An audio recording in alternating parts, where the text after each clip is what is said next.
All right. Good morning, everybody. We're just give us about a minute to get started. I hope you can see my screen.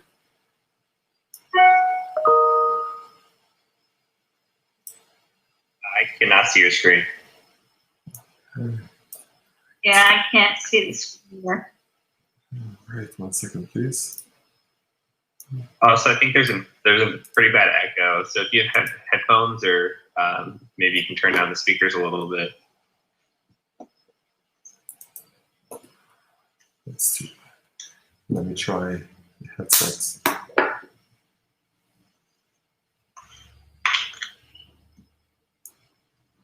Is this better? Test. Test, test. Hello? I can still hear it a little bit. How about now? Test, test. Can't hear anything. Yeah, I'm not getting it now.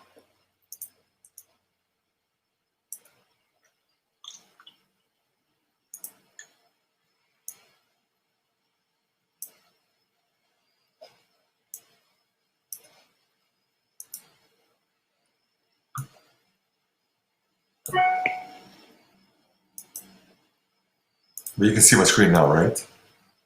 Yes. That's great. Let me just fix the audio here.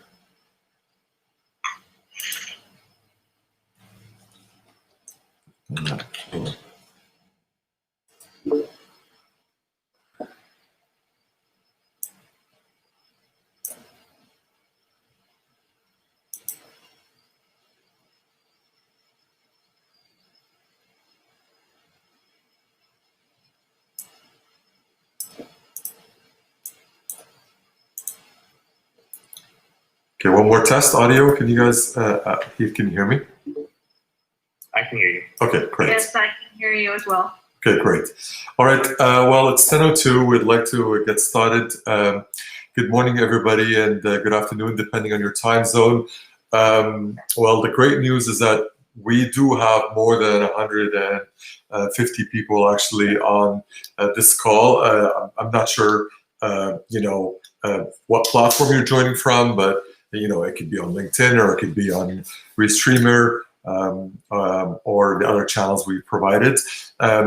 Today, really, it's an event that we started a couple of years back, and where we've invited leaders in the privacy and security space and the healthcare industry to learn more about the advances of technology, in particular in healthcare. And as you guys know, the proliferation of artificial intelligence into the health world, and almost every single sort of domain, has sort of propelled a lot of discussions around the ethics of healthcare and AI. So that's kind of the theme of today. We will have a few speakers. They're all executives in their respective fields. I will, once I get to the agenda part, I will introduce them, and I thank them for being with us today. All right, so my name is Wael Hassan. I'm the founder of KI Design, and I'm happy to be with you today. The first thing I want to really open up with why we're doing this, and what's really key about healthcare and AI is that even though every single CIO has a lot of tools, and every single privacy officer they have at their disposal, maybe teams or different technologies that deliver healthcare systems and provide tools for monitoring, assessments, and for anything else that's related to privacy and security. However, the overall orchestration process is not simple. Right? So the key message that I want to leave with you today is that the process of administering oversight, reporting, quality assurance on how well privacy and security are managed needs to be more simplified. AI has added complexity to the mix. The example I want to give, and draw an analogy on, home renovations. If you guys have gone through it, it's like, calling a plumber when you have an electric problem. where so AI is the electricity problems, or where it's pervasive, it's going everywhere in the house, and the plumbing is only going through certain pipes. So really, AI privacy is here to stay. And today we're going to talk about the tools so that we can harness the power of AI in order to improve privacy. That's really the key message I want to give today. So who we are, and this is not just so you know who you're speaking to and who you're talking about with. So my name is Wael Hassan.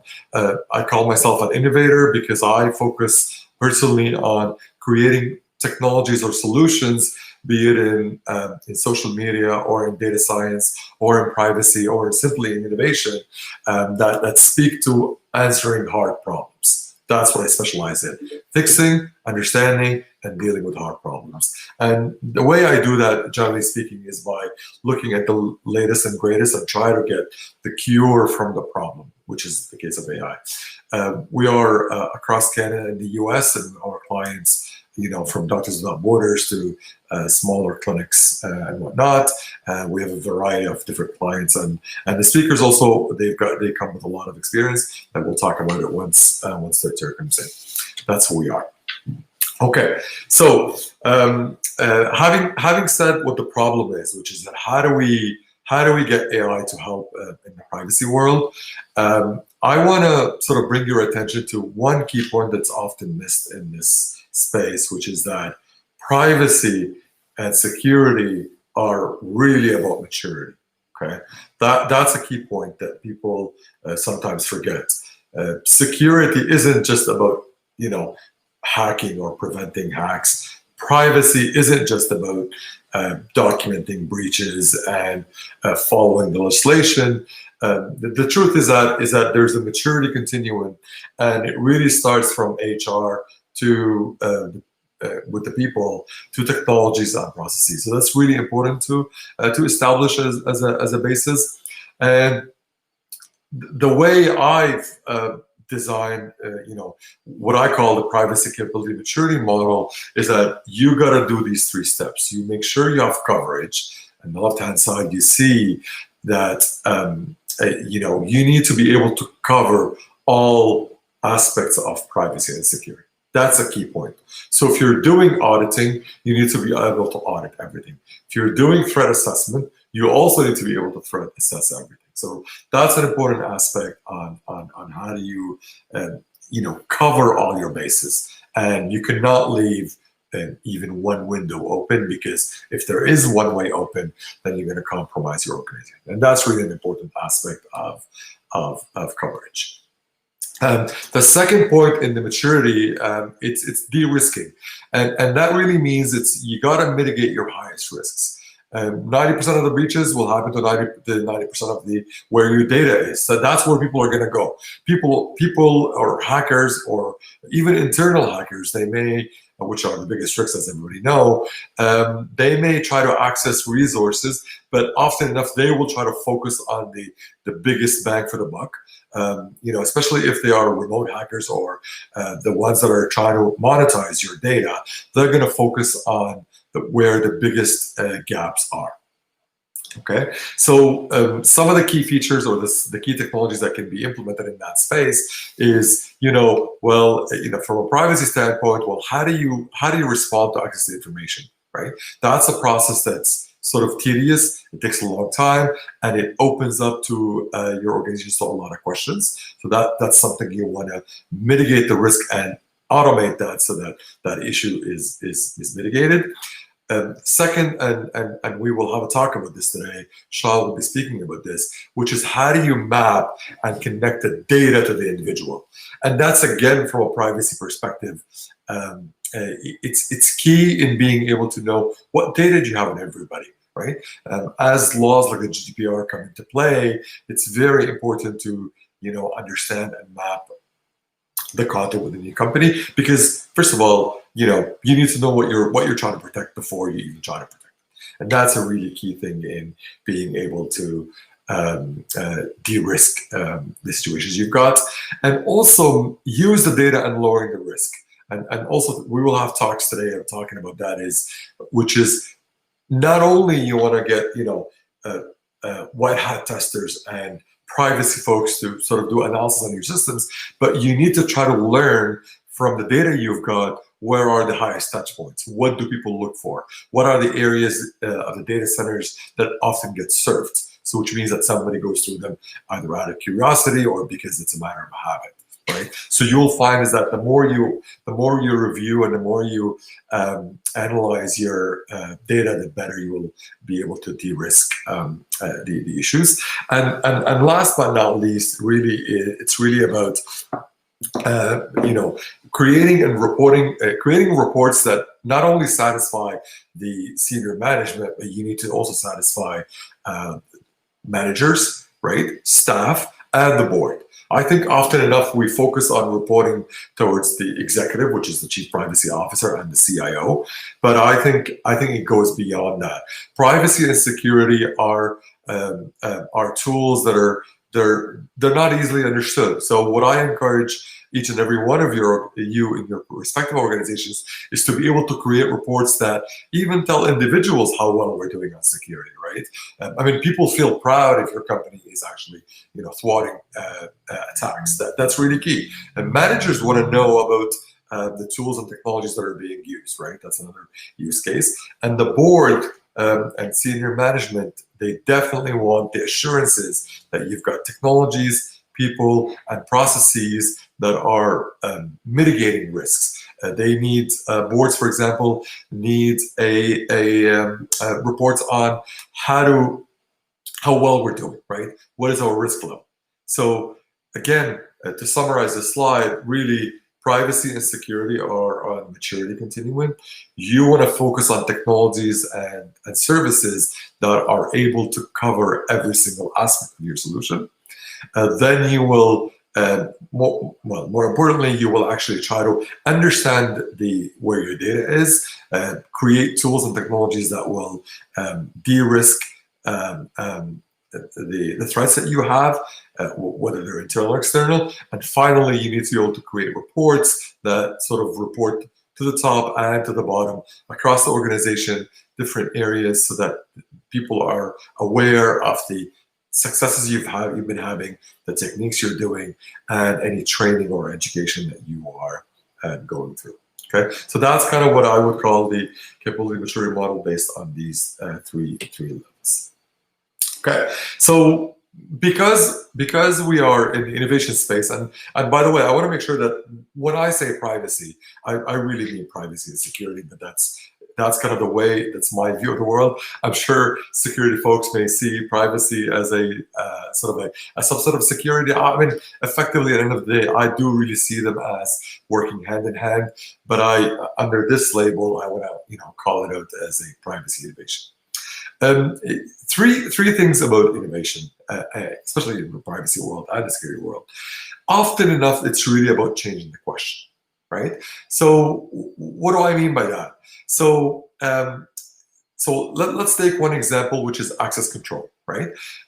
You can have a perfectly secure system, but it's not private, right? People are following the rules. Systems are actually implementing what's supposed to be, but the issue is in why we're accessing. So rather than asking who accessed what, we want to ask the question, why are people accessing what? And that goes back to the sort of the EMR auditing space, and an example you will hear about later from Ryan. So explaining the purpose rather than explaining the access. That's an example of how you change the question, and then you come up with innovative solutions to solve the problem. The second part, and it's often forgotten, is that you can have, great systems that are complex and they do hundreds of features. But the issue is that you've got to focus on the user experience. And what we mean by that is that any user of the mitigation tool, be it a threat tool, right, or an audit tool, or a data mapping tool, if the tool is it's too complex for the user to manage and for audience to understand, then it's not going to be very fruitful or useful for your organization. So you got to really focus on how do people see privacy and security, how do people interact with it, and what tools and technologies are actually leveraged and how well they're perceived. And that's really an important aspect in success and being able to audit, and understand how well AI and healthcare work. And in fact, this works across domains, but because we're talking about healthcare, it's really important. So that's why on the right-hand side, I talk about, how do privacy officer can manage the end-to-end process, right? There's nothing more than, I know we have privacy officers on the call today. Thank you for being here. There's nothing worse for a privacy officer to sit and wait for IT, right? Getting a report, and then the report is hard to decipher. It's really key to focus on the user experience as you are thinking about tools and technologies. And finally, because you're in the privacy space, don't be afraid of, using modern tools. There are mature tools that are leveraging AI for analytics, for privacy protection, for data mapping, and for threat assessments. AI is not only working to link data, it's also working to protect data. And that's another a key feature of privacy innovation. And on the right-hand side, I talk about, that ensure that whatever system that you're using, be it from threats or audit or data mapping, that it's a self-learning system. And that's a key point in being able to bring about innovation. All right. So, I started by telling you about who we are. Then I talked about, for people just joining now, I talked about the maturity model in terms of, what you need to focus on. In the next slide, I want to I'll promise I won't, kill you by PowerPoints, but there's a few messages that I want to leave with you on the importance of AI and how it sort of works with privacy principles. So one key item or a feature that, like I said, often gets forgotten is that AI systems have the ability or the capacity to increase the scope of data collection, but they also have the ability to increase the capability of audit, right? Just like you can use AI to increase knowledge, you can also you can leverage AI to increase your ability to audit the knowledge, right? It's really an important feature that we couldn't have done before AI, right? Guessing or figuring out what people's intentions are is not written in the system, and most of you know that when you configure a computerized system, you often say, well, person A is supposed to do this and person B belongs to this organization, and then you define the roles. But how they use it, then it's left up to nobody, really. That's pre-AI. With AI, AI is able to figure out the person's habits, what they do on a daily basis, how's their weekly schedule. So, for example, if somebody is starting to download things at 5 a.m. on a Friday, then an AI system or a predictive system can tell you, well, this is an anomaly because normally the traffic should be low, right? So that's from a packet perspective. Or even these records are often accessed on a Monday versus a Tuesday. So AI can help you detect spikes, correlation, and explain context, okay? That's one of the main features that AI can help you with implementing privacy. The second thing is, and the bullet in the middle here, I talk about tying accountability to purpose. And purpose is kind of it's a pedestal on which the Canadian law, at least, and even a lot of the US principles and the European principles are based on.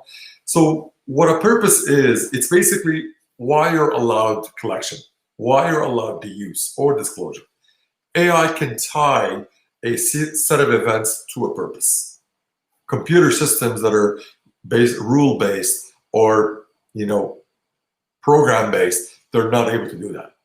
So the main thing I want to leave you with is that AI helps you improve your capability to audit and also tie accountability to a purpose. Okay. The second thing is that and that's a known thing, which is the fact that in the big data world there is a privacy leak. The combination of metadata within the data lakes creates a blurred line. So it's very hard for a privacy officer or even a security officer or a data officer to understand, well, where does the line blur? We've got, say you have an EMR, you've got the EMR data, right? You could offer that to the public so that they can access their own data. And then there's the metadata about how people access their own data, right? So you've got the data itself and the metadata, right? Combining those in data lakes creates a blurred line, right? And in its own right, and whether we like it or not, it is already happening. And I think the question is, it's not about how do we prevent AI systems from doing that, because that defeats the purpose. AI systems are supposed to link data. That's their job. I think we need to let them do that rather than fight them, right? So the message that I will leave you from this slide is that do not try to use access control to prevent AI systems from doing something. That's not going to work, because the AI will find a way to get around it, or it will be ineffective. So that's an important key message from here.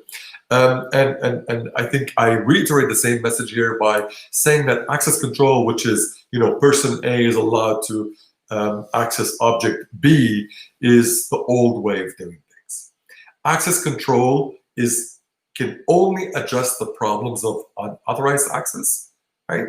But it cannot solve the problems of unauthorized use, right? And that's an important key distinction, which is access and use.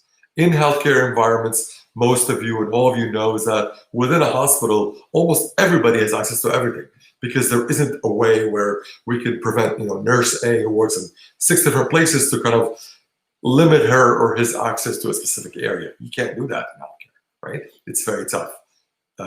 That's why in healthcare, we need to focus on use rather than access. Which brings me into the point that talks about use control versus privacy control. So we need to start thinking about rather than how do people access the data, to how do actually people are using it. So that's a really key sort of a brain shift between how we've done it before and how we should do it now. Okay. All right.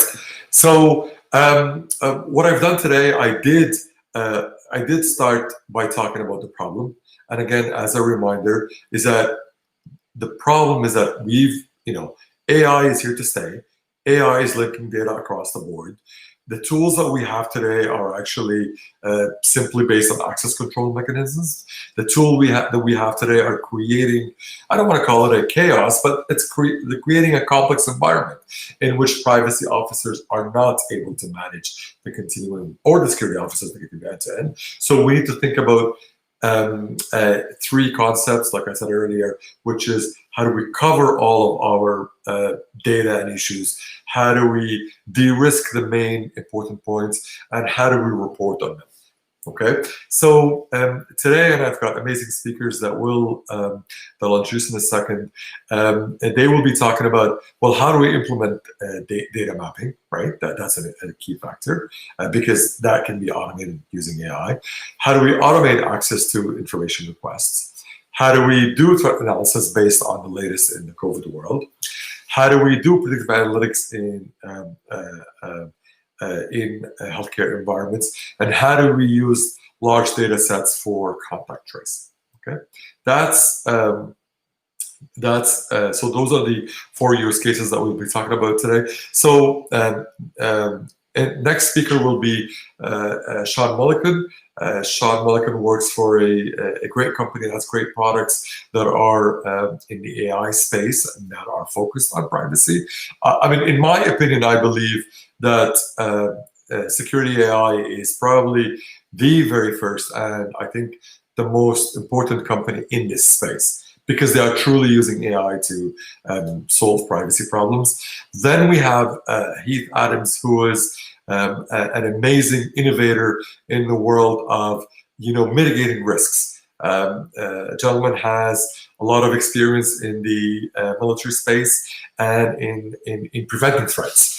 He comes with amazing tool set, and I think the key thing about Heath is that he's an amazing speaker, and I look forward to hearing him talk about security threats, especially in the COVID world. Then the third talk will be by Ryan Gungerman, who is the VP at Maze Analytics, and Maze and CAD Design, we've done great things when it comes to EMR and EMR auditing, but I think one of the latest features that Maze has sort of embarked on, which is leveraging AI to analyze data analysis for contact tracing. So that's, I look forward to Ryan's talk. And last but not least, Adrian McKean, who's actually, with the COVID world, and I don't want to keep repeating that world, our world has changed. And without, high-speed data network and leveraging cloud technologies, we need to open up our enterprise. And Adrian will have a great talk that will discuss how to, how to leverage the advanced networking techniques and technologies to ensure that your company is, not only survives COVID, but actually is able to cut their costs and also, improve the ability to mitigate all the risks and being able to manage all the risks. Thank you again. I think I'm just about a minute late. I will right now pass it on to Sean Mullican. Sean, if you want to get started and start sharing slides, I will try to go to the background right now. And if you guys have any questions, I will start monitoring the chat from now on. Thank you very much, and it was a pleasure speaking with you today. Sean, over to you. Perfect.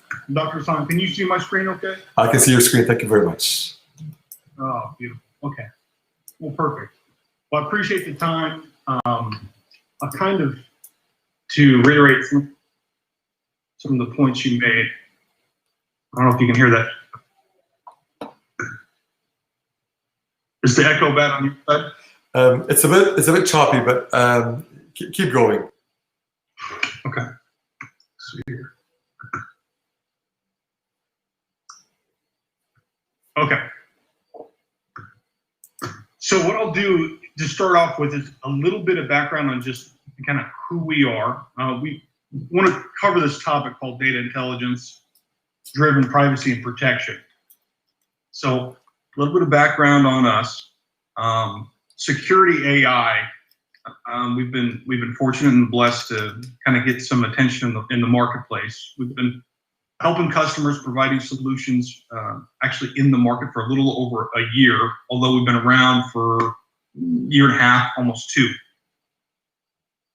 The thing that, kind of where we got started is our CEO and founder, his name's Rehan Jalil. I worked with him at Symantec, and he created, multiple companies from an entrepreneur perspective. Created a company called Elastica, cloud access security broker.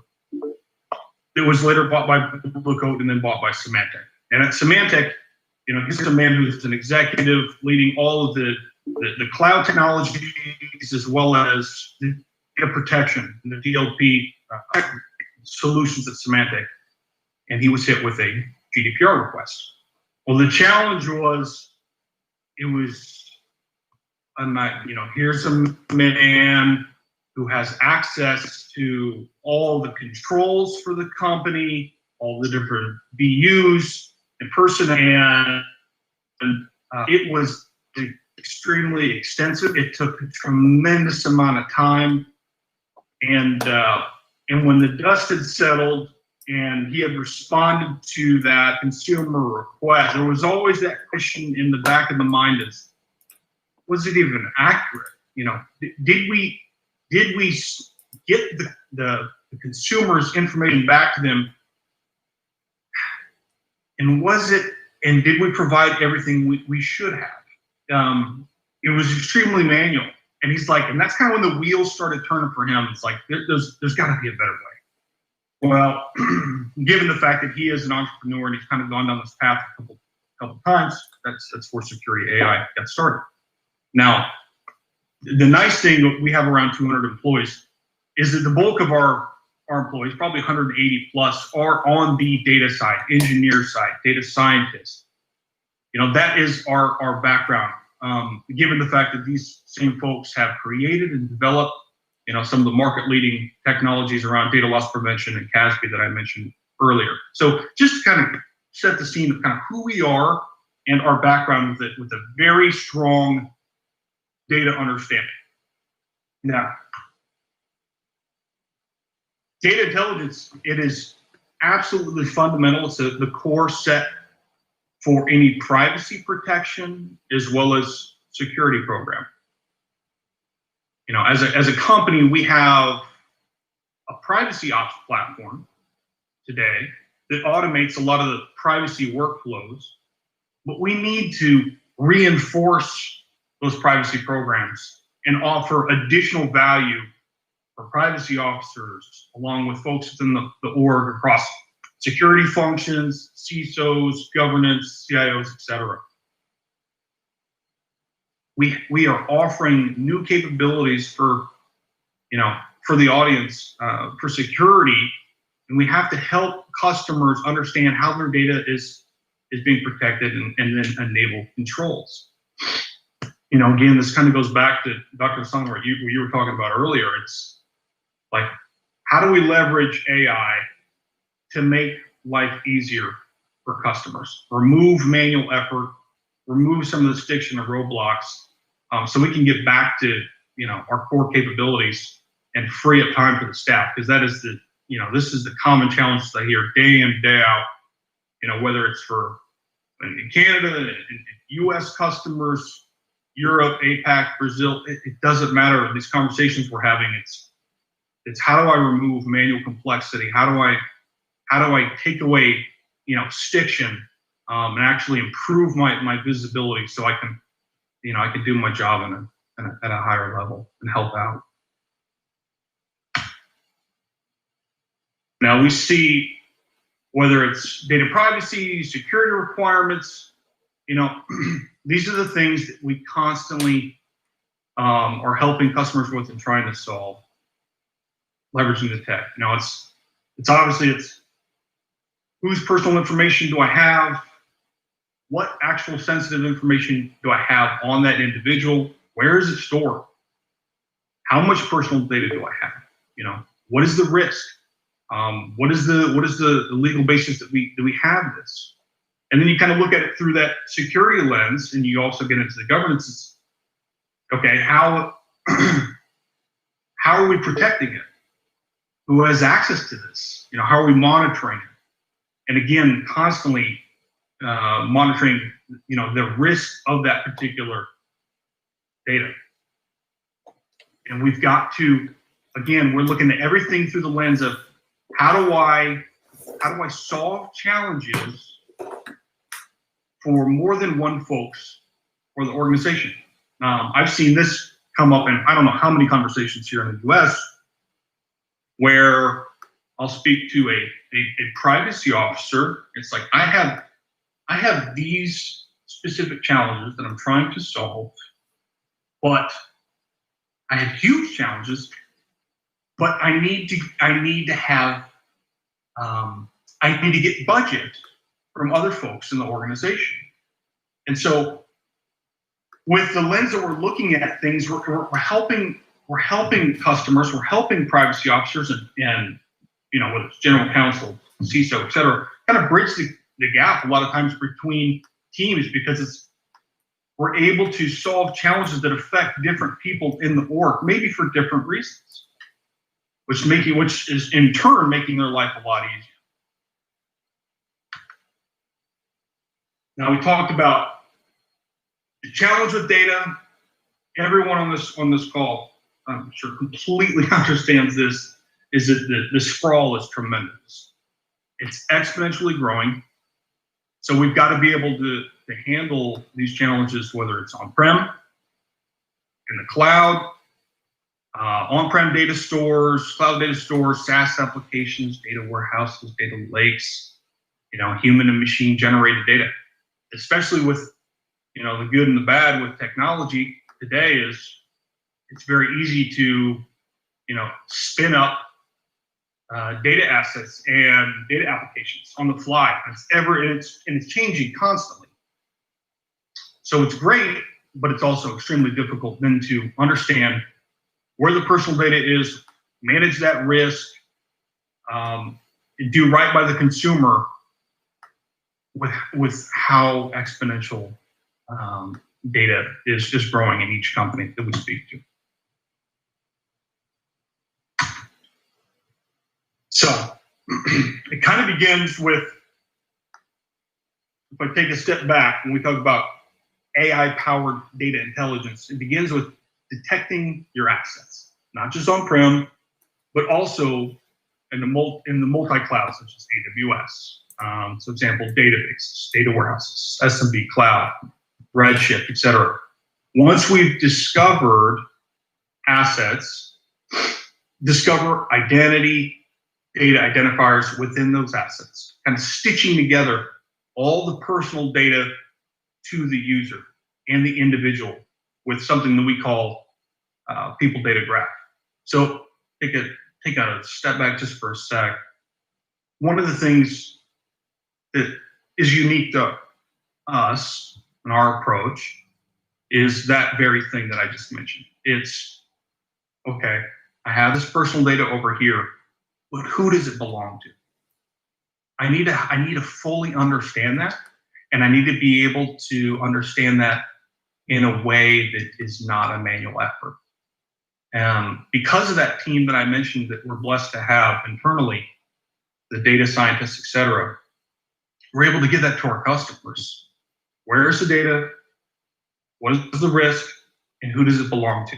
Because without that, it makes handling privacy functions and privacy challenges very difficult if I don't understand who the end consumer is, to be able to respond to some of these challenges and requests. So we put all this information in a catalog, and rather than focus on data quality, our data catalog is focused on privacy, security, governance, metadata that is captured and made searchable. So we've got privacy from a purpose and legal basis, governance, attention, security. You know, you're looking at encryption at rest and in motion. And then you have policy and workflow, which is a key driver for automation through a central policy engine. And that policy engine is flexible and allows our customers to define things that they want to automate. And then with these capabilities, the customer can automate 5 or 6 different things. One, they can automate the fulfillment of a data subject request or DSAR. They can automate and deliver up-to-date data maps. They can automate, notifying the right individuals in the event of a data breach. Dr. San, you mentioned this earlier. Heaven forbid if something were to happen like that, I shouldn't have to go to every single customer in my database and say, hey, we were impacted by a data breach. If only 5% of my customers were impacted, I should have the ability and the flexibility just to reach out to them. I need to automate classifying data to identify and locate where the sensitive data is being located. And then data risk. Assuming no security or security controls are ineffective given the nature of business. And then giving visibility on what controls exist and if you can enable and automate them. So I wonder if I have, let's see if I put this one last slide. Yeah. Let me just build this out here real quick.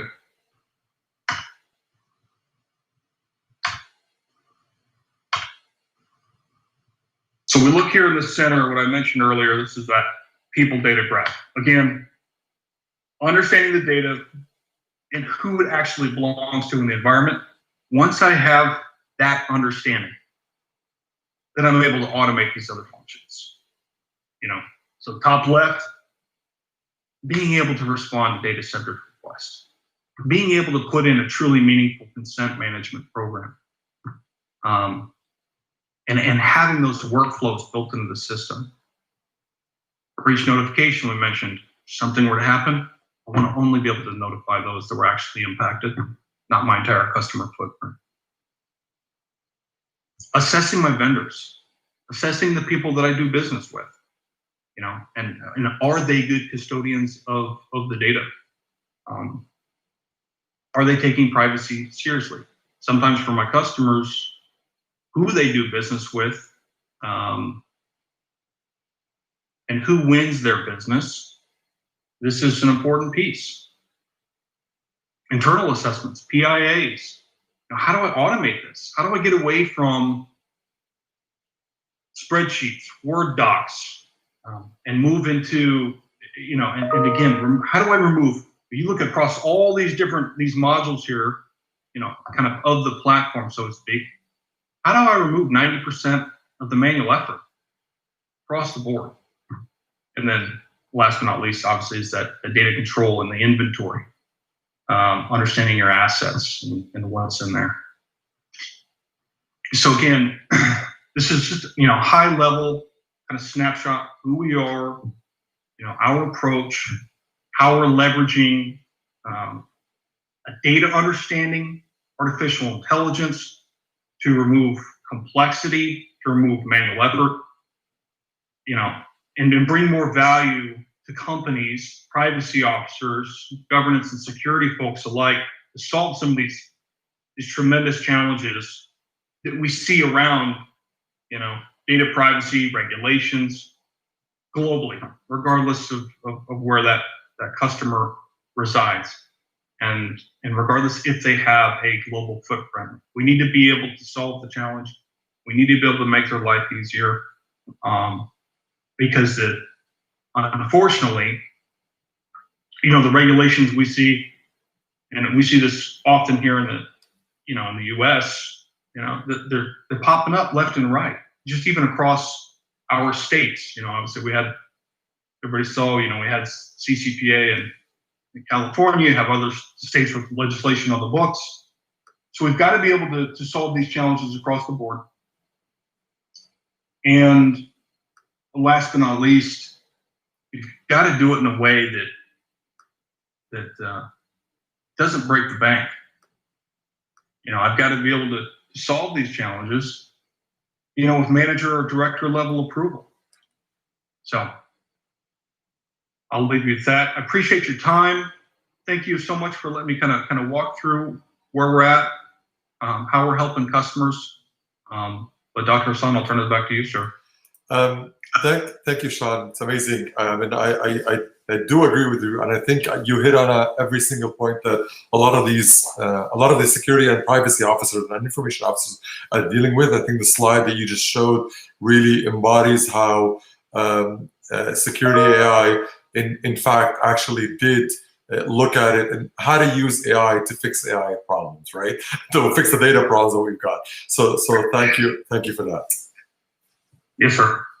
Perfect. Now I'll switch over to Heath, and if you want to start sharing your deck, that would be amazing. Thank you, Heath. Yep. Thank you.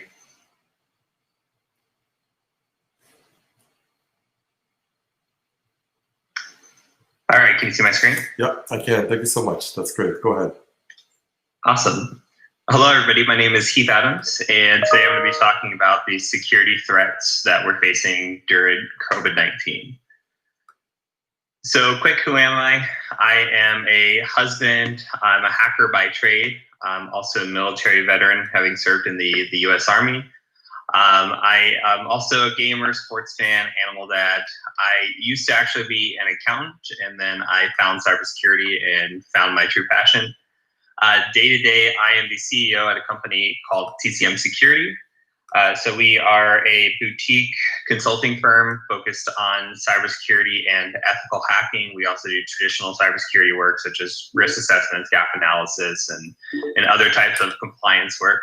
The other side of that is that I'm also an instructor. We have what is called TCM Security Academy, and we basically train ethical hackers into getting in the field. At the last count, we've had over 200,000 students through our platform. So we are definitely thriving on the academy side as well. Some projects that I have, one is called the Cyber Mentor. That is my alter ego online. That's my handle. And we have a YouTube channel, Twitch channel. The YouTube channel, I think, has over 140,000 subscribers now. Twitch, we're partnered. So we do a lot of just free training and online training related to ethical hacking and trying to kind of close the gap between the cybersecurity shortage in the workforce and bringing people up to speed with ethical hacking, making it more of a known field out there and trying to bring people into the field as well. From a business standpoint, if you want to get a hold of me, my website is tcm-sec.com.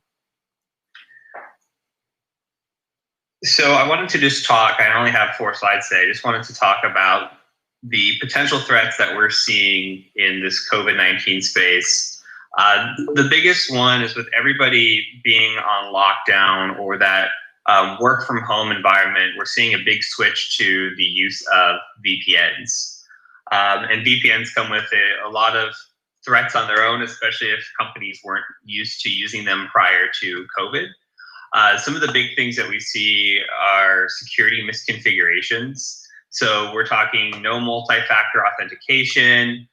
There's a lot of patching issues where we're either seeing information disclosure or full-on remote code execution.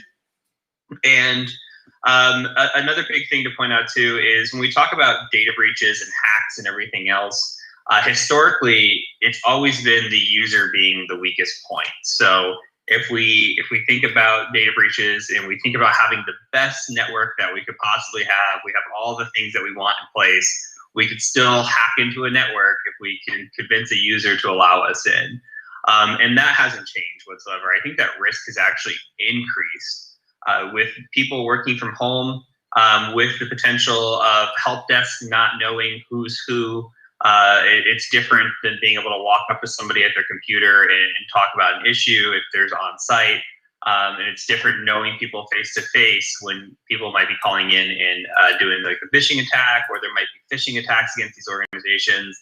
And that even increases, I think, exponentially when we have companies that maybe don't have their own devices. So if they didn't have laptops and their employees are now working from home and they're saying, hey, work on whatever you got, well, that bring your own device policy, if you're allowing people into your VPN or into your internal network with their own device, you have no idea what you're bringing in with that. There could be malware, viruses. If the end user doesn't have any sort of protection or any sort of group policy or anything, it's just kind of running like the wild, wild west out there.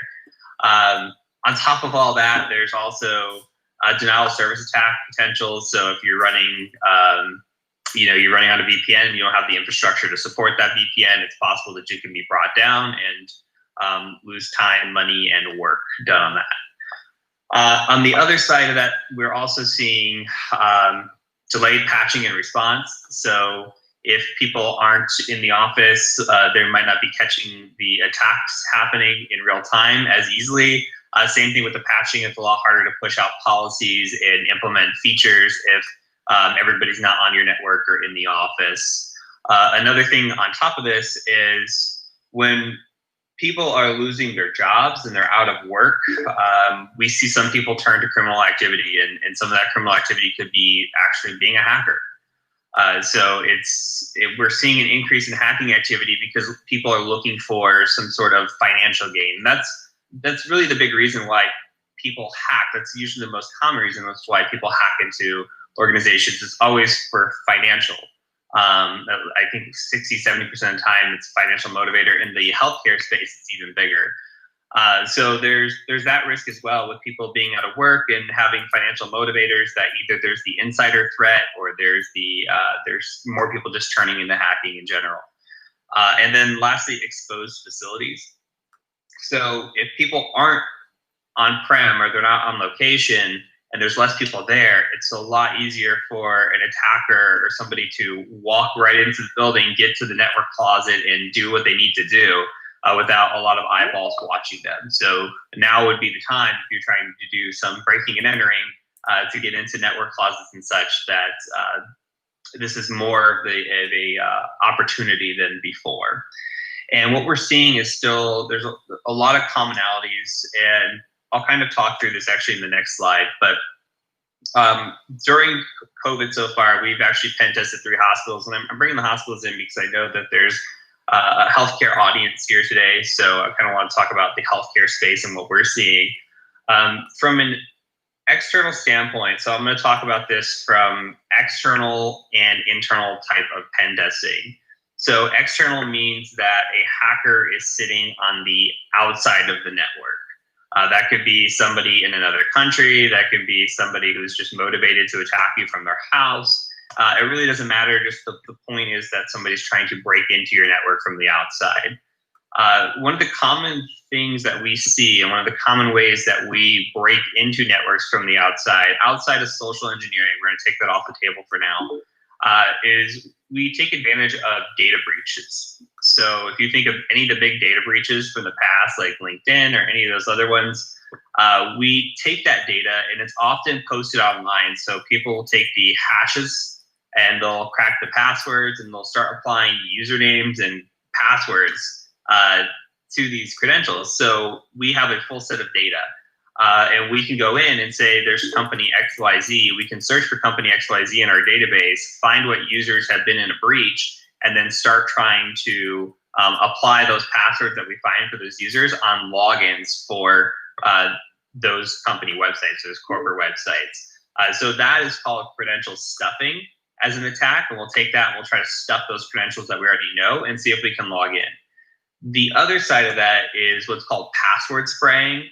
So say that we've stuffed the credentials, we don't find a way in, but we have a whole list now of users or potential users, and we can do more to scrape that. We can figure out users from LinkedIn or from websites or directories and really just create a big list. And then we go out and we push that list. So we could say something like, right now it's fall of 2020, so fall 2020 exclamation. Right now it's an election season, so Trump 2020, Biden 2020.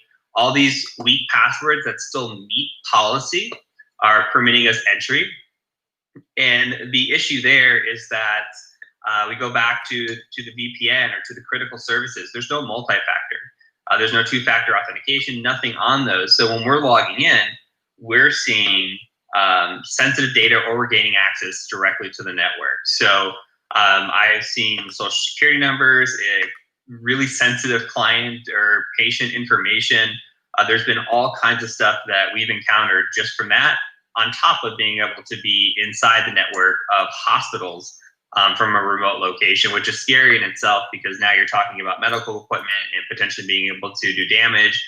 And recently, within the last month or so, there was a death caused by ransomware attack on a hospital. So this is starting to get very serious. And the worst thing of all with both the external and internal is there's been no detection on our end with what we've tested in our sample size. Internal pen tests now say that there has been a breach, say there's been some sort of insider threat. Somehow, some way, a hacker has gotten into your network. That is what we evaluate on an internal pen test.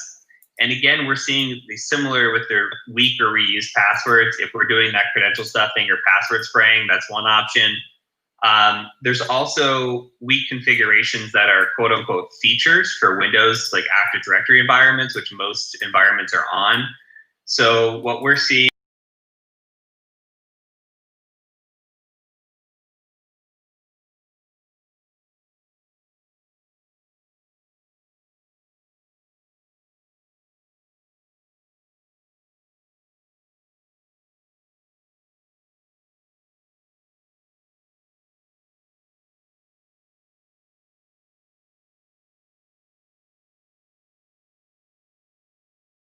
is SMB signing, if that's disabled.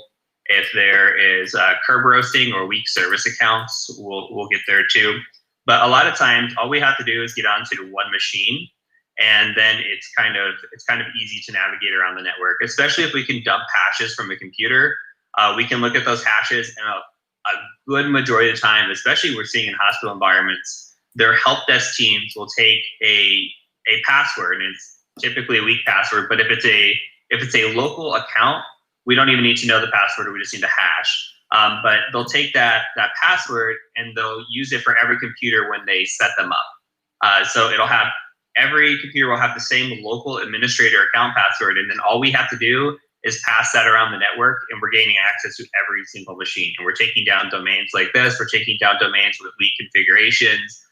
We've even taken down hospitals with similar success that had full multi-million-dollar security systems, and we're able to bypass that with a weak local password. So these are very serious as well. And again, we're going through and not being detected on any of these. And a thing to point out too is we're seeing, of course, a lack of least privilege. A lot of these users are not are just having full admin rights on their computer or multiple computers. We're seeing domain admins where we should see separation of accounts. Say Bob has domain admin privileges. Bob's logging in with his domain admin account all over the network when Bob should have two accounts, one that he uses daily and then one that he would log into a domain controller with. So there's a lot of different issues that we're seeing, and just lack of good password policy. Just a few small things would help prevent attacks. And it's not like that COVID necessarily changed the attack surface that much. It just amplified it. It just made it a little bit easier for us to attack these companies, and it also has made, I think, made the amount of hackers increase as well. So that's kind of some of what we're seeing, especially in the industry, and that's really it for me today. So if anybody has any questions, I'm happy to answer them.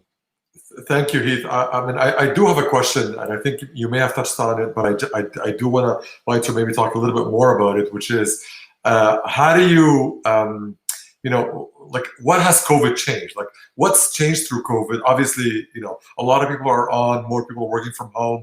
Have the threat changed? Have companies changed? What is the couple of things that you could say about that sort of change from pre to post COVID?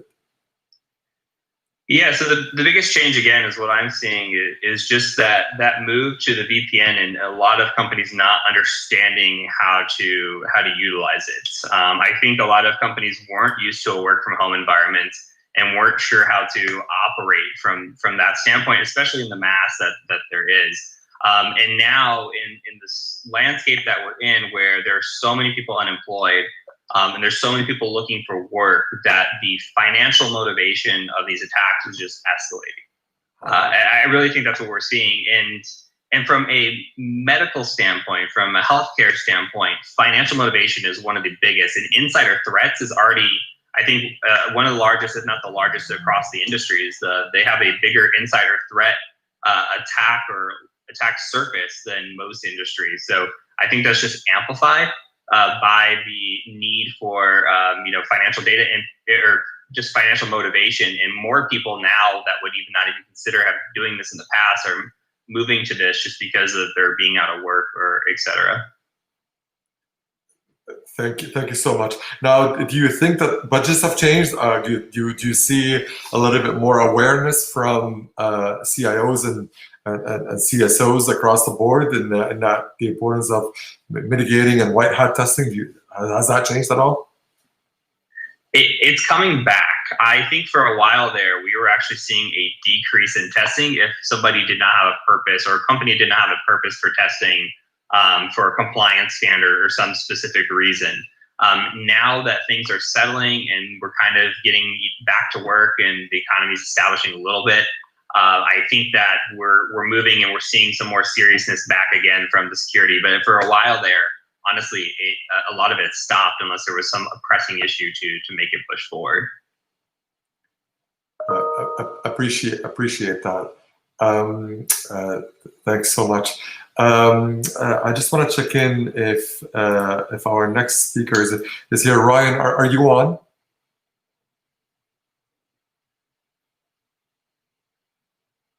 Yes. Okay. Hey, Will, can you hear me? Yes, we can.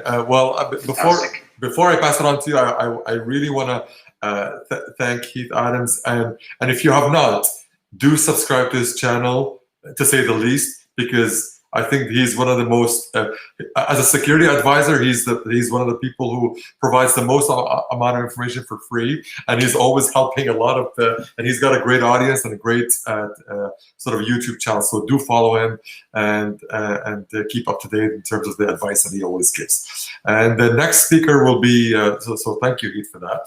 Next speaker is Ryan Jungerman, VP of Maze Analytics. Ryan, Ryan, I call him, he's an AI veteran. I think for the last few years, Ryan and his organization have really helped a lot of our collective clients solve that, or at least getting over that psychological issue with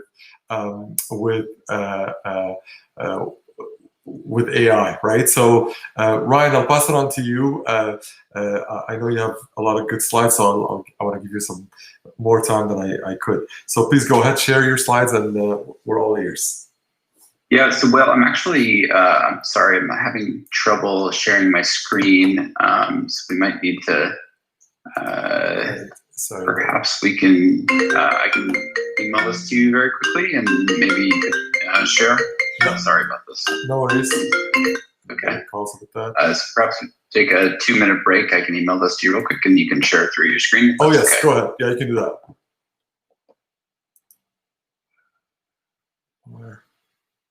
Actually,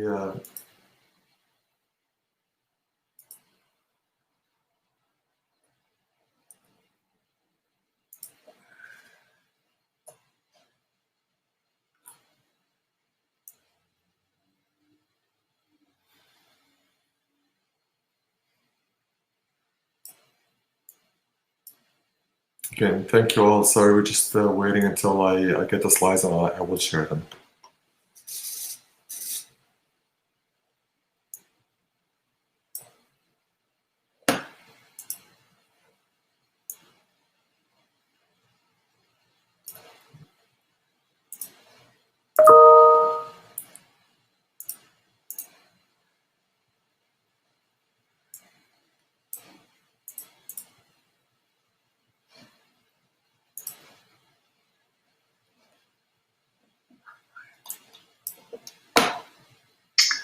Over to you. Okay. Go ahead. Fantastic. Thank you, Will. So as Will mentioned, Ryan Youngerman with Maze Analytics. If you're not familiar with Maze, we provide data governance solutions for the healthcare environment. Primarily work with a lot of health facilities across Ontario as well as the US. And really the core of our mission is to protect and ensure data governance across all of the institutions that we work with in this, in regards to both access privileges, but also log analysis. And so what we're going to be talking about today is how we use large data analytics and analysis of large data for digital contact tracing. We put this as contact tracing because I think it's an important hot topic across the world right now, given the pandemic and COVID-19. And so, Will, if you don't mind clicking to the next slide for me. I think everyone is very familiar with this partnership that occurred at the beginning of the pandemic, right? This is something that Apple and Google came out and they said, we're going to unify forces in order to provide COVID-19 tracking across the world. And really a fantastic partnership. If you think about this, this is obviously one of those situations where let's take two powerhouse tech companies that have a lot of data and also have a lot of hardware across not only North America, but also the world, right? And so their goal and their ability to reach the goal of finding those who may have been exposed to someone who is COVID-19 positive and being able to alert them is really a noble goal, but there were a lot of immediate questions. I know that we probably have a lot of folks from the privacy world on the call today, right? And so, when we talk about security and privacy and, really the juxtaposition between finding utility versus the privacy and security concerns that come alongside the utility for the larger goal. Now, the obvious concern was, okay, well, if if Apple and Google are able to track my whereabouts, right? What are they going to do with that data? What else will they do, right? We all know today that there are massive implications from your Alexa being able to listen to your day-to-day conversation, all the way over to when you use Google Maps or Uber or Lyft, right? There's been a lot of privacy cases in regards to well, what else are they doing with that data, right? When I get dropped off by my Uber and go up to my apartment or my condo, does this information, where does it stop? Where's the line that's drawn? And the safety concerns that come with that, alongside the privacy concerns, are very, very real. And so when this partnership was announced, the general feedback was positive, but there were large privacy concerns. Now, one of the things that these companies did is they made a strong push to say, this data will be used specifically if you turn on this application. We are going to limit the access. But then, it's public trust and just general questions.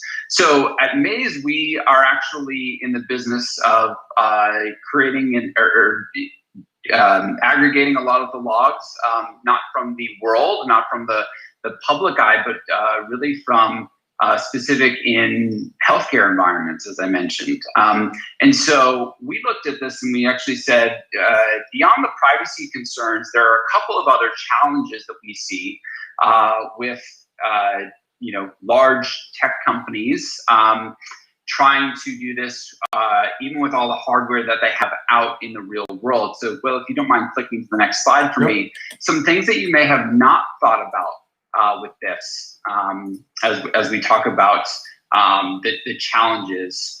There's the obvious, been talking about this for the past couple of minutes, but the obvious, would you use it or not, right? So if it's an opt-in situation, right, which is how this has been proposed, and to be clear, the Google and Apple project is starting to roll out actually in the past month. In key areas, and so there's been a large adoption. Probably, if we think about this was back in April 2020, right? So only 6 months ago, but seems perhaps to many of us like it was years ago, right? Given the past year and the pandemic. Yep. But back then, there were a lot of the country, as it were, and the general public that would say, we probably wouldn't use this, right? I don't know that I would turn on this application, right, as a true opt-in, because of the privacy concerns that I have with someone tracking my data. Now, there's always an argument to say, well, are these companies and others tracking your data, as it were? But if you opt in, is this a different scenario? And I'm sure there are many privacy officers that can speak to this that are on the call much better than I can. But this is a really interesting idea, right? And so that was the broad challenge. But there are other challenges, right? Even as this is getting rolled out today, and it is being adopted in the past month, that I think are really important to call out, that have not been as widely spread as concerns. The first is a technical challenge, right? So when we think about what the actual tech here is that while a little bit more sophisticated than Bluetooth, right, you are pinging from one hardware device to another, right? And so if we have tracking data for who has tested positive, right, then we can also say, okay, if they have come in contact with X, Y, and Z person, can we alert those people, right, immediately to say, hey, please quarantine, please be safer, please get tested. Now, that's the ultimate goal, but the reality is that Bluetooth can ping through a wall, right? It can ping if I drive by, right? So if I was to today drive by Whale's house, and I have this functionality turned on, and Whale has his functionality turned on through the app. If I'm using Bluetooth, I can actually ping against the phone, and it can look as though we are within 2 meters of each other if we're driving by on a close road to his house, right? Or perhaps I'm walking by with my dog, and it can ping through the wall. Now, that does not mean that we were actually in contact with each other, right? And so this is one of the big challenges in this space today, is we are trying to solve a physical problem with digital solutions and hardware, right? And it doesn't mean that it's not going to work. It doesn't mean that it's not a best effort, right? And in this case, the large question is, well, would we rather be safe than sorry, right? When we're talking about lives that are at risk from a deadly disease, a terrible virus that can overtake communities, it can overtake our ability to live, is it more important that we have false positives, right, as the big problem, as opposed to false negatives, right? Would I rather know that there's a chance, even though there's not a great chance, that I had been in contact with someone who had tested positive, right? So Will goes into a clinic, he tests positive, and then I get an alert and I say, that says on my phone, right, through this technology, hey, you have been in close contact or potentially been in close contact with someone who has tested positive, right? Please take precautions, please go get tested. And so the public argument has been obviously that it is better to be safe than sorry, but then again, right, to overcome these technical challenges, to not overburden our testing abilities, right, throughout North America as well as across the world, this is going to be a big challenge as we come across this. Are the false positives going to create so much demand for positive tests that we won't be able to fulfill those tests? Now, this is obviously a little bit beyond what the scope of this talk is about today, but just something to think about. The last piece is width compared to risk. Now, this is something when we talk about what we were doing in Maze Analytics, this was really the thesis behind this, right? There are obviously a wide range of people that have either Google devices, right, or Apple devices, right, or similar, right, that can use some of the either the iOS software or the Google software through Chrome or whatever it might be, right, and you can touch a wide range of people. But the problem here is that where should we be focusing the effort on, right? One of the common challenges that we hear with the pandemic today is that we are looking for where can we get the most bang for a buck when it comes to actual contact tracing, when we hire out individuals to go and knock on doors, right? And to understand, where they are, right? Who they've been in contact with, et cetera. And so we often are concentrating those efforts, right, on the high population areas. So for example, we concentrate on this in Toronto metro area, right? As opposed to, out on the west in Alberta, right? And where there's more dense populations and a higher risk for the pandemic to spread easier. So when we take a look at this from our perspective at Maze Analytics, we said, this was an aha moment for us, right? We play in a very specific world within healthcare facilities, and obviously those are very high risk situations, right? One of the biggest risks and one of the biggest tragedies that we've seen in the past 7-8 months with the pandemic in the Western world is the amount of hospitals and health facilities and clinics that have been overwhelmed and that have put the well-being of their workers at risk due to a lack of PPE or a lack of being able to distribute PPE properly and a lack of being able to track the virus within their own facilities. And so that's really where we went with this, right? As opposed to going very, very wide. One, because Maze Analytics does not play on the scale of going into mobile devices, right? Like an Apple or Google. We said, well, how can we help, right? Because there's going to need to be many different approaches in order to solve a large worldwide issue. And that was really our goal. So, Will, if you don't mind going to the next slide for me. Yep. Oops, sorry. So yeah, the objectives, yes, perfect. Thank you. So the objective for us was to say, can we leverage the logging data from the EMRs as well as other systems that we bring into our database today for COVID contact tracing, right? And this would be specifically within the healthcare institutions that we work with. And can we use the digital access log to infer the physical contact with patients?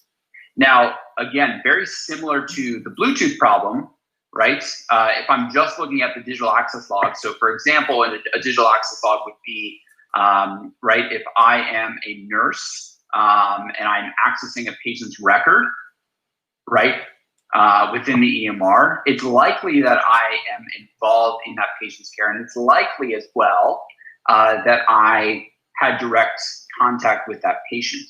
Now, what we found is that that's not always true, right? If you work in a healthcare environment, you know that there are often times that you are accessing a patient's record.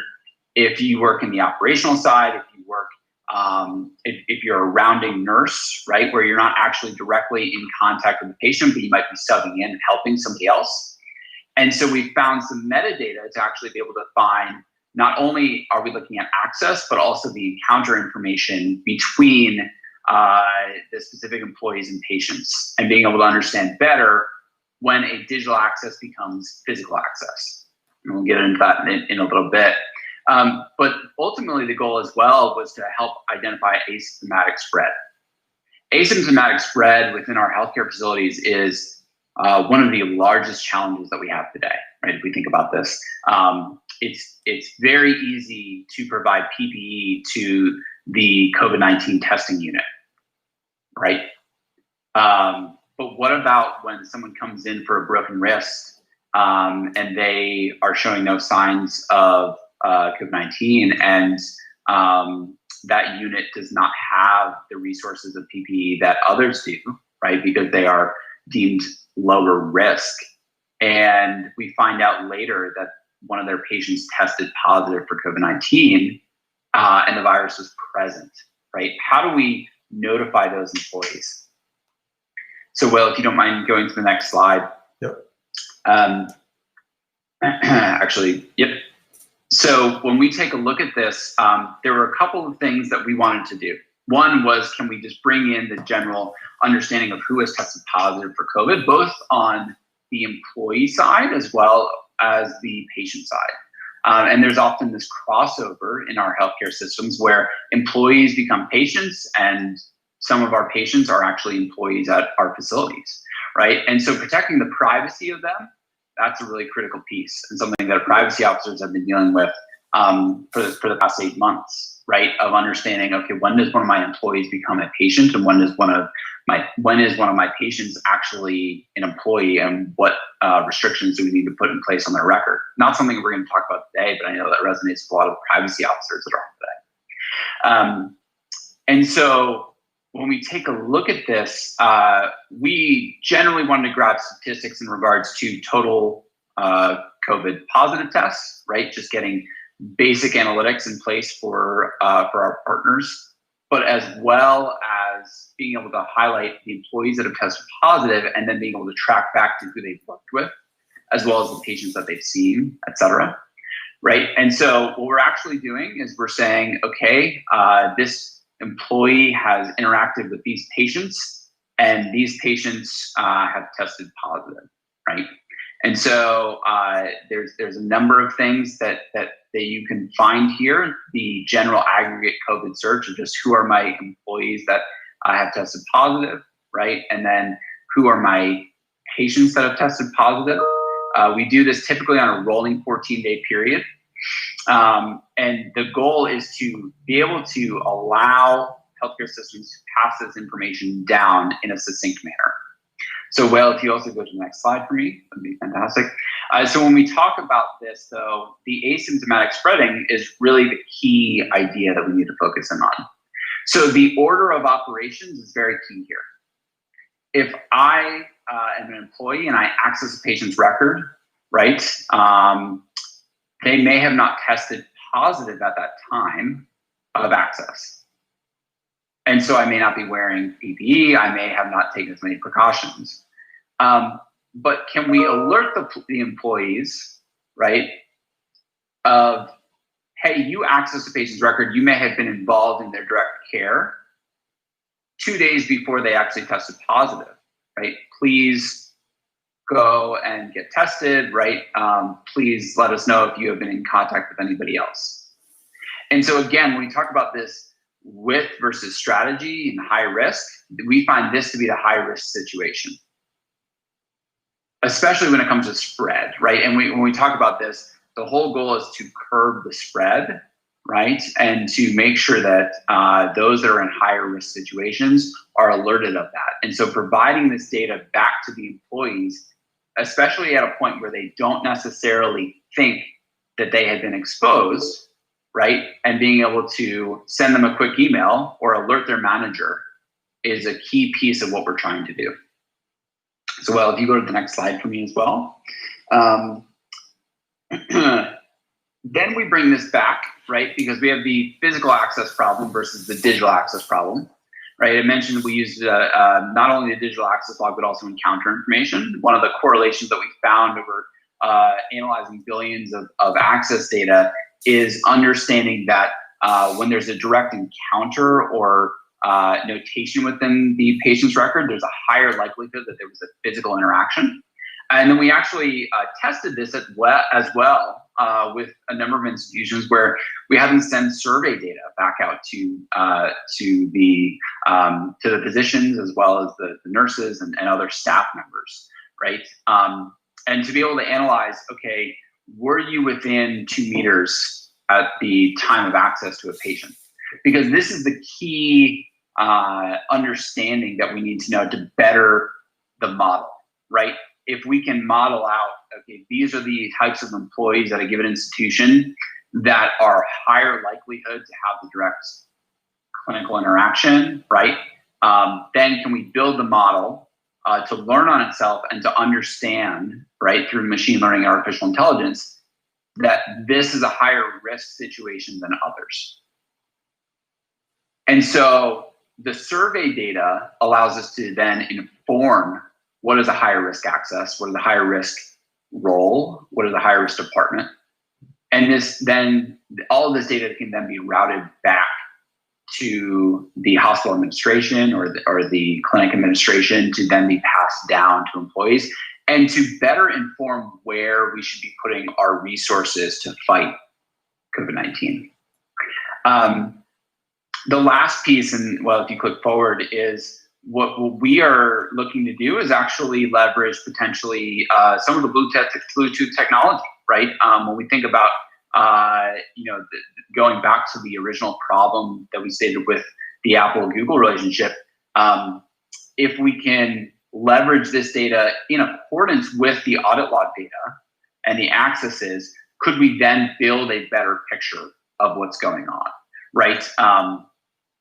Now, when you're in a static, not necessarily as dynamic environment as, walking down the street, right? If you're walking down the hall in a healthcare facility, right? This is where Bluetooth data, we believe, works a little bit better, right?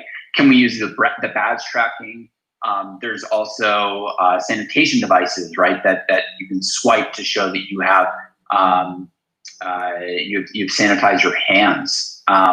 There's a lot of this data that's present, and our goal would be, can we partner that together with the digital access data that we have today to be able to get a better understanding and provide better data and analysis as the pandemic continues. But this is not just for the pandemic, right? You think about, there are certainly, I think sadly, from a personal standpoint, there are going to be other situations that are going to come about with this. This is not a problem that's going away for healthcare.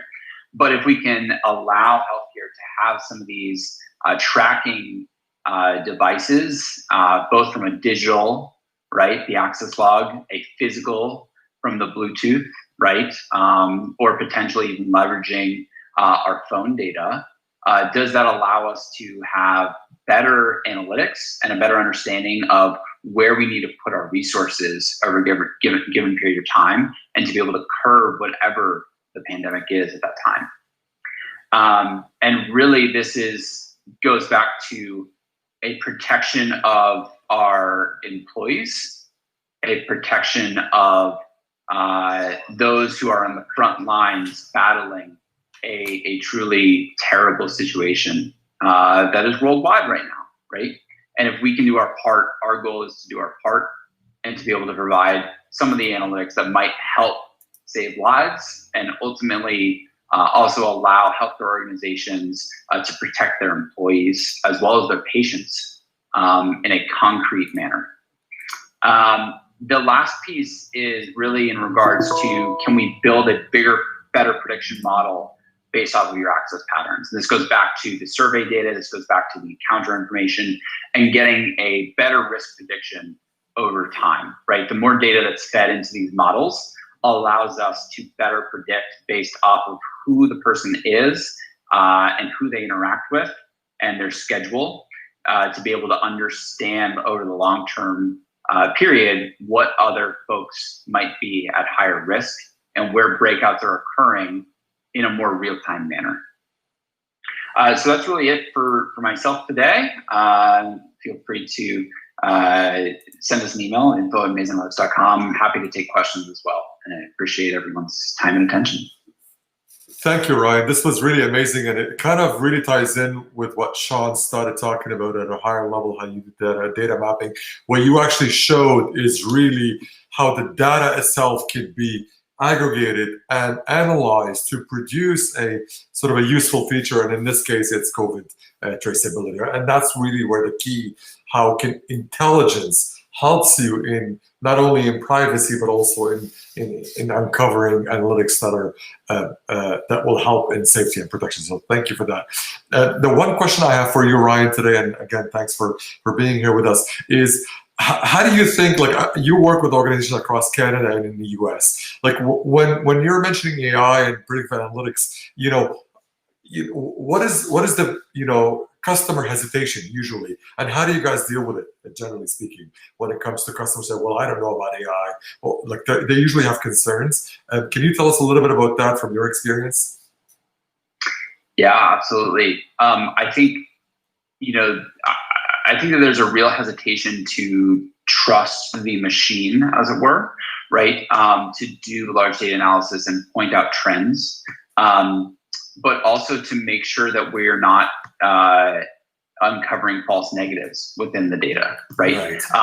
The false positive is something that is a very known within healthcare organizations today, and they're very used to dealing with that situation. But when you take the human out of it, the number one question that we get is, well, what about the false negatives, right?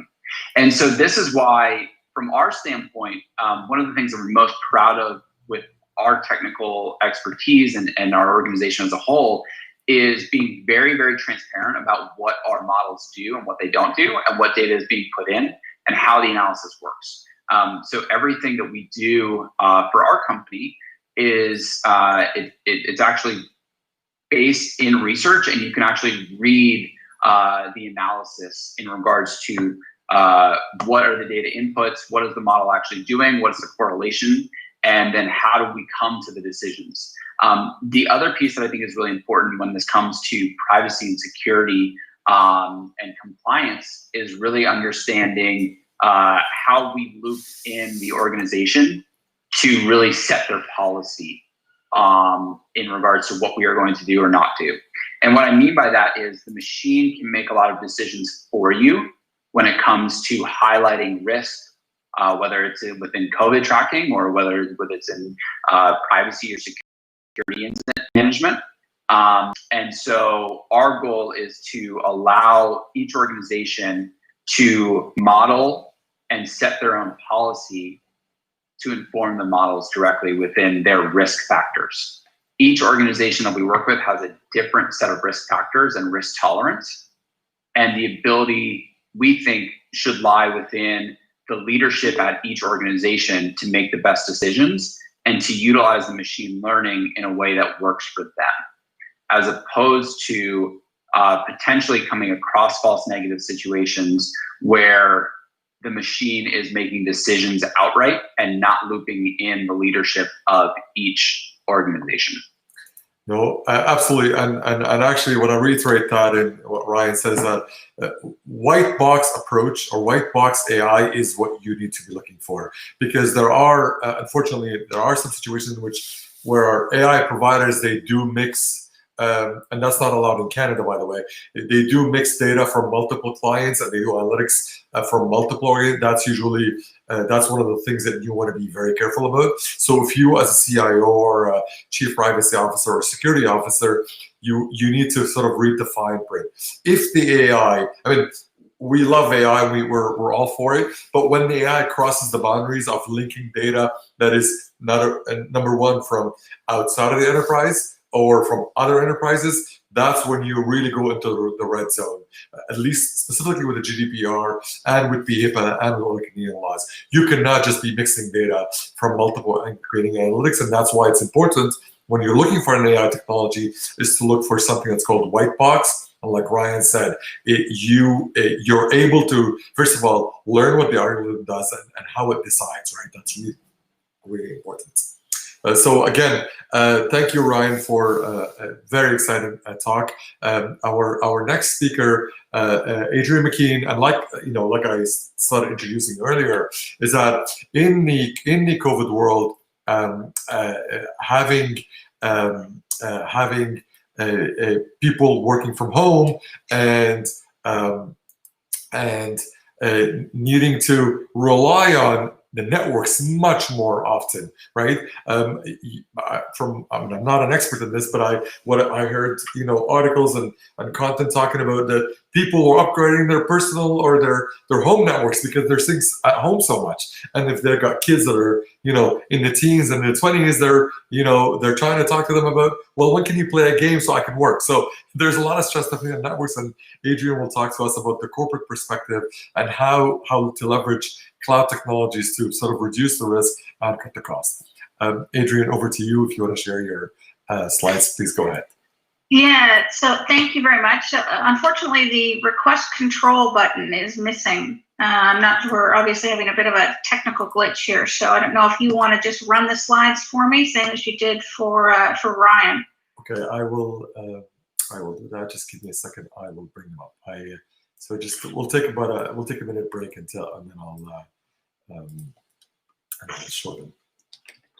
Today we like everybody says, if it can happen, it will happen while you're presenting.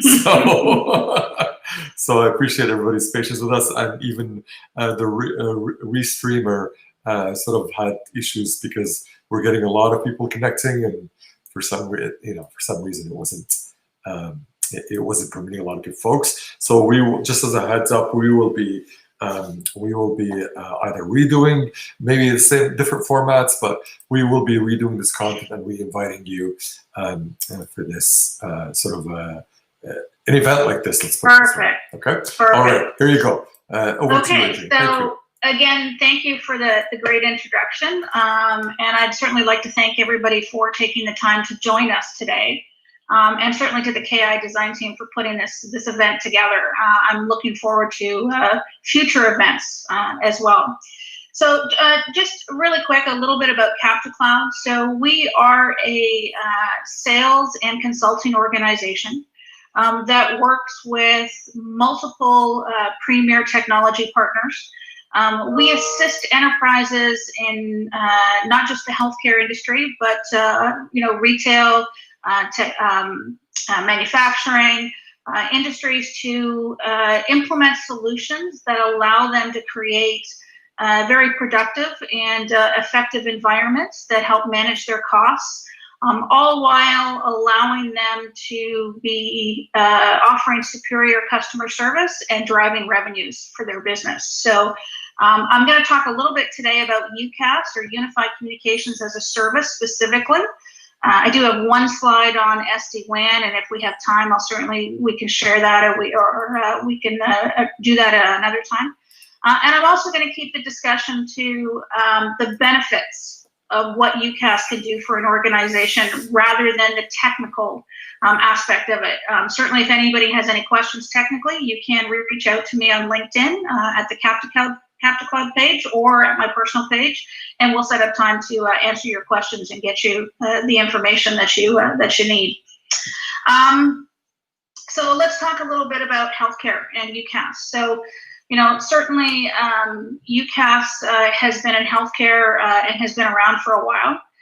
It really helps organizations unify their multiple communication channels or engagement channels into a single system.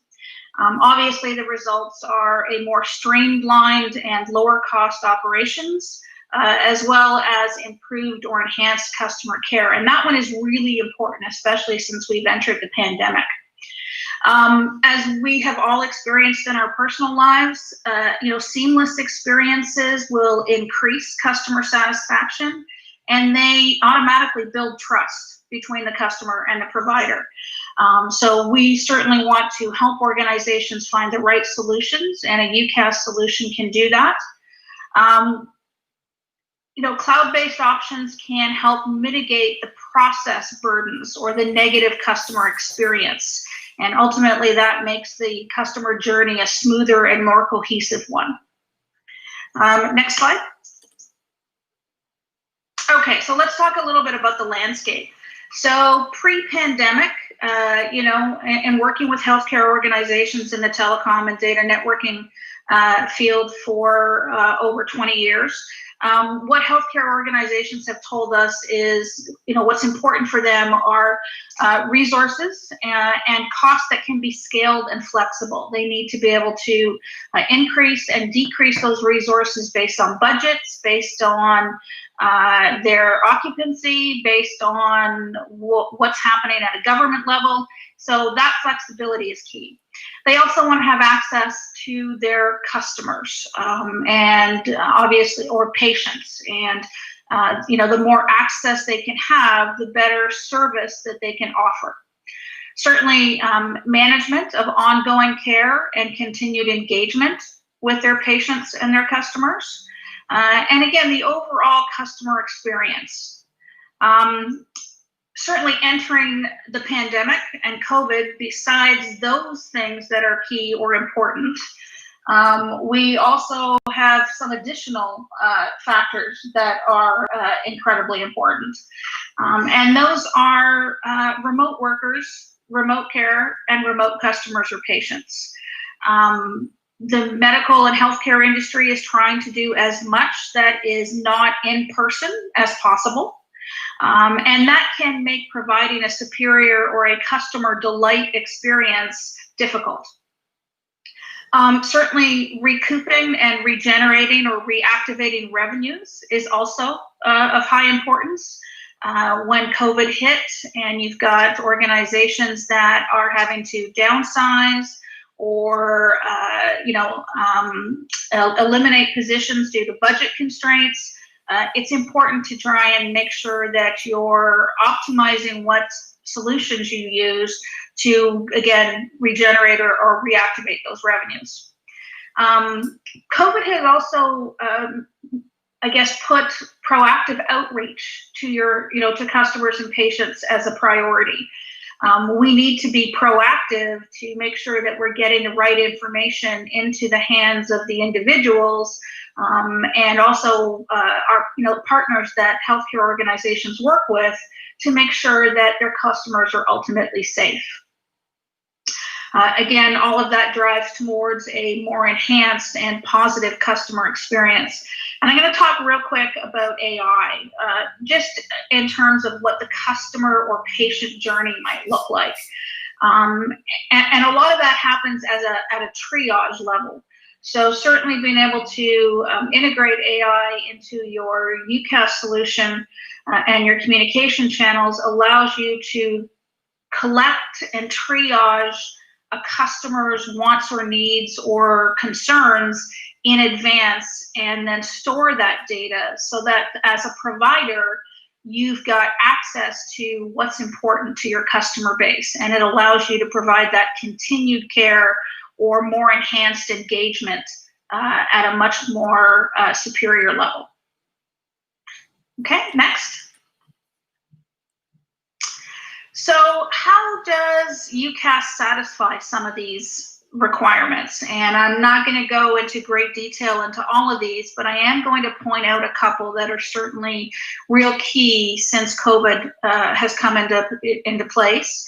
And certainly going forward in the future, as we may enter other environments that cause us to isolate, these things are ever more important.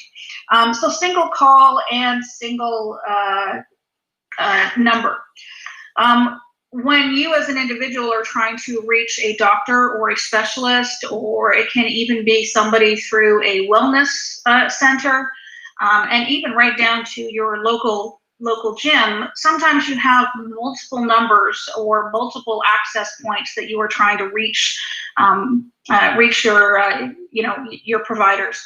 Having a system that allows you a single call, a single number, so that no matter where those providers are, you can get access to them is very important, especially when in this environment throughout the pandemic, people are feeling anxious and people are feeling concerned about what the environment is going to do to their families and to their personal lives.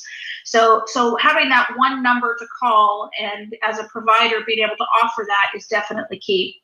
Telemedicine, that's a big one that has certainly come to surface since COVID came into play. Doctors being able to triage their patients' needs via video or web conferencing, which has never been a huge component of individual care previously. So being able to do that and reach out to your patients and do a triage with them, and then determine whether they need to physically come into an office or into a facility, or whether you can manage their concerns or their questions via web call is definitely something that's key today. Obviously, enhanced collaboration, again, with not being able to reach out to people in person or be in person at facilities as often as we would have liked or have been in the past. You can collaborate with your partners, with your associates, with your peers, to make sure that you're offering your customers and your patients the best possible options for their care. I want to talk real quick about, I've mentioned the, match use to need. So in this time, there are a lot of layoffs or potential mergers or acquisitions, or an increase in resources that are required to facilitate superior service when you can't do it in person. So again, having a system that is flexible, that can move up and down as required, is definitely a benefit. And last but not least, which falls into that AI category a little bit, is certainly unleashing the Internet of Healthcare things is an area. And Ryan touched a little bit on Bluetooth and badges and being able to look at where your employees are in terms of distancing from each other, or how many customers you have in a particular facility. Some of that can be done through cloud and integrated into UCAS, again, depending on the systems and what the customer's requirements are. It's certainly a place where the opportunity to create solutions that do that is available. Okay, next. Okay, so choosing the right UCAS provider. And we get asked a lot of questions about this. Because Cap2Cloud is vendor agnostic, we work with multiple partners. And how do you choose the right one for you when there are so many out there?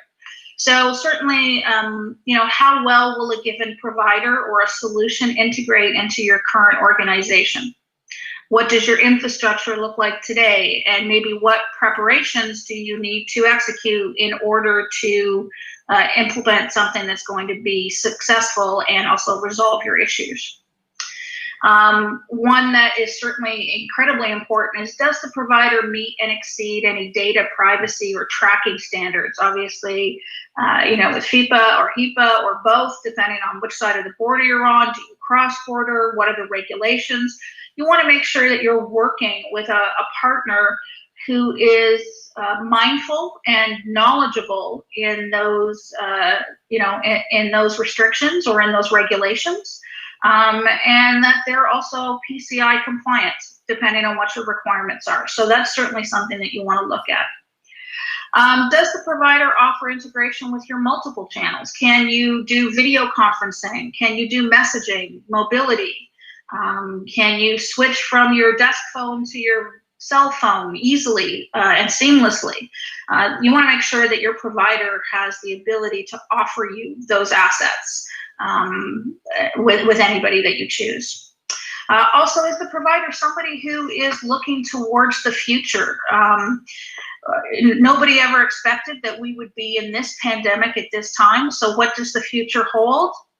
We don't know. So you want to make sure that your provider and your partner is somebody who is constantly working towards advancing their solution and constantly looking towards, adding in additional options that are going to make your business successful and allow you to provide, a superior service. Also, the implementation process is very, very important.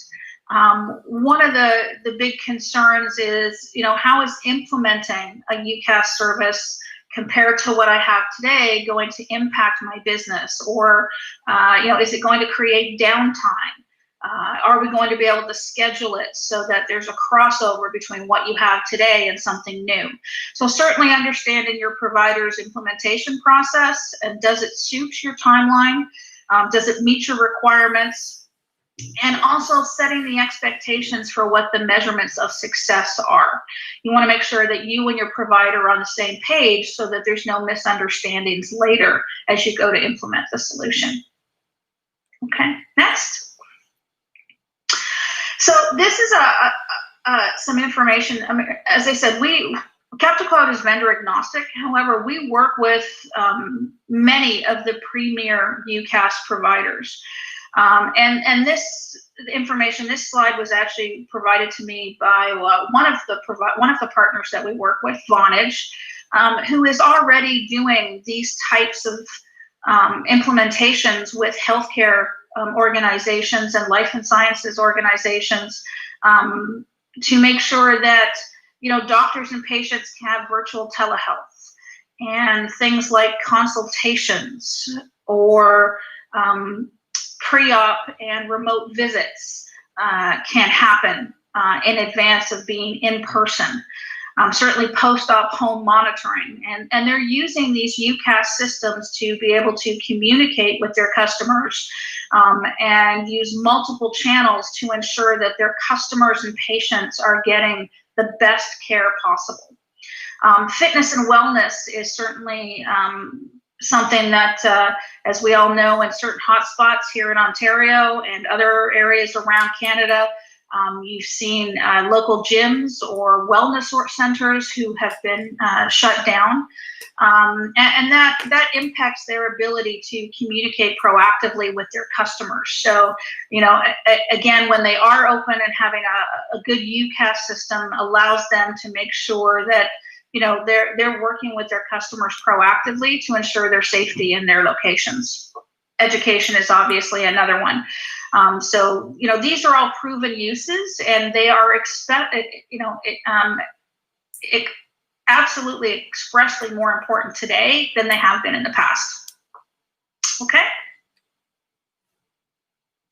All right. So what does this mean for healthcare? And basically, what this means is that the customer's experience is enhanced or improved. Healthcare providers today can now offer anywhere, anytime options to their customers and their patients. The improvement of service and the new speed of delivery strengthens that customer's positive experience and that customer's loyalty to their providers. The bottom line is that it helps people stay healthy. It helps people stay informed and educated so that they know what their options are. And that eliminates things like anxiety and stress when it comes to isolation, all of which, again, help to create a more healthy population. Being operationally more efficient in areas of medical collaboration between facilities is certainly a plus, and certainly remote monitoring or follow-up and proactive outreach are very important, especially in terms of getting that information out to your customers so they know what to expect and they know what's going to happen going forwards. Retain and grow a customer base. Whether you be a wellness center, a chiropractic office, you may be, a dental office. All of this, this uncertainty in the pandemic has potentially caused opportunities for, these healthcare organizations to actually retain their customers by being more proactive and actually grow their customer base through referrals. Because if they're doing it right, you want to spread that information to people who will then ultimately potentially go to somebody who is making the right choices and providing the right service. And all of this can be done in timely communications, which is incredibly important as well. And it needs to be done on a regular basis. Okay, next. So I'm going to talk about SD-WAN just a little bit. And again, didn't spend a lot of time on this. I think that's a lot of information that we'll save for a potential other event. But certainly SD-WAN is also a key technology that is helping healthcare organizations today. It helps their networks to turn into scalable and secure or uninterrupted with flexible bandwidth infrastructures. Again, it utilizes the cloud. It provides a security that encompasses user identity, device posture, and network location. All of those things are very key to an organization in healthcare that has multiple locations. Again, looking at some of the chiropractic organizations where they've got multiple offices, or dental, or even in the fitness industry.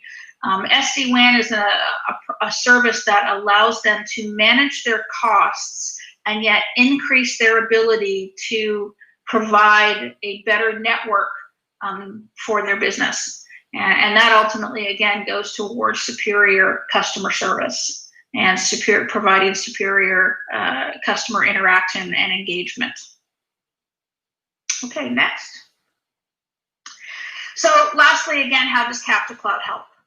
So we reach out with healthcare organizations and we work with them to do analysis on what their requirements are, what their goals are in terms of improving their customer care, or what their roadmaps might be from a technology perspective and an IT perspective.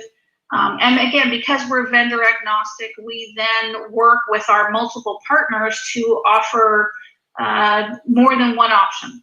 We do all of the groundwork in terms of looking at what technologies are available, what vendors are best suited to that business, what the implementation schedules might look like, and then come back to you as a healthcare organization to give you options to choose from.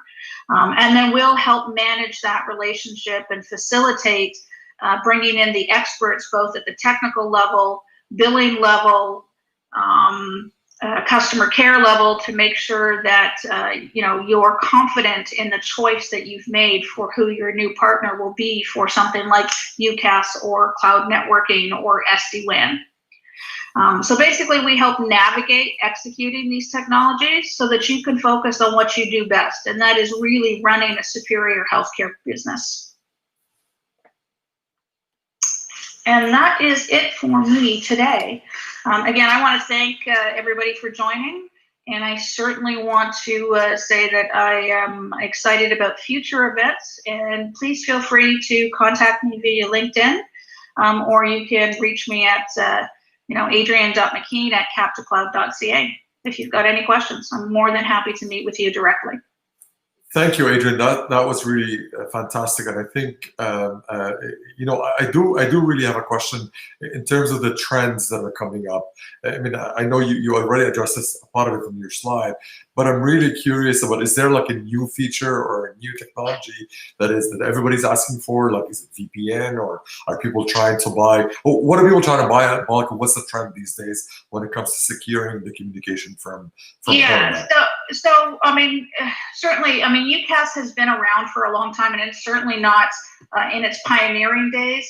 Although many healthcare organizations have been resistant based on the capital expenses that they've put in place for the services or the equipment that they have today. I would say that integrated applications like your CRM or data analytics, as well as AI and IoT into a UCaaS system is certainly a trend. Cybersecurity is incredibly crucial, and making sure that you're working with a provider who understands the regulations and is certified as a high trust provider is key. SD-WAN, the US is a little bit further ahead than Canada is in terms of SD-WAN inclusion.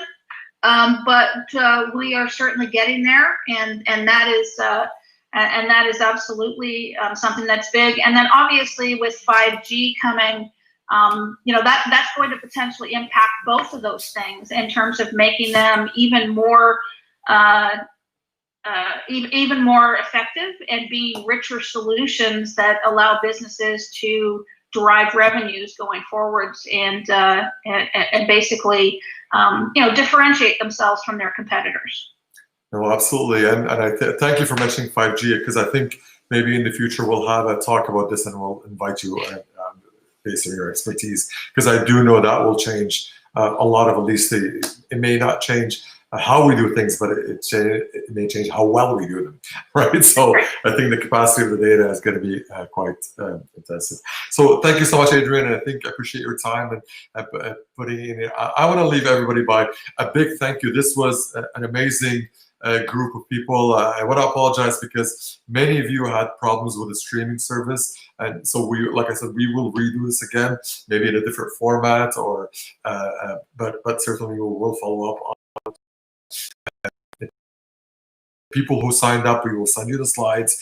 The one thing I want to leave you with is just a reminder that privacy and security, and I think the advent of AI, it's just for a new ask us, not change, the way how we think, or maybe a little bit, but really to change the tools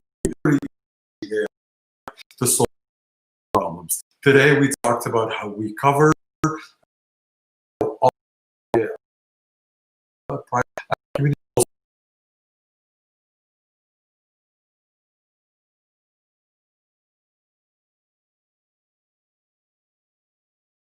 Understand data better, to understand your customer better, and to be how to create a reporting mechanism that facilitates and gives the executive, including the Chief Privacy Officer, Security Officer, Information Officer, and the CEO and the board, the reporting that puts them at comfort and enables them to be able to control shit. That's I said again, we will find 150 people that registered, and we hope that we'll see you in future webinars and future talks that we will have. And we receive your feedback. Please let us know if you've got any comments or questions. You know how to find me. We're mostly connected on LinkedIn, or you can send me an email to wael@kiadesign.io. Thank you again, and have a great day, everybody. And I thank you again for the speakers. You guys were awesome. I'm looking forward to talking with you again. Have a great day, everybody. Great. Thanks for inviting us. Thank you. Bye-bye. Bye.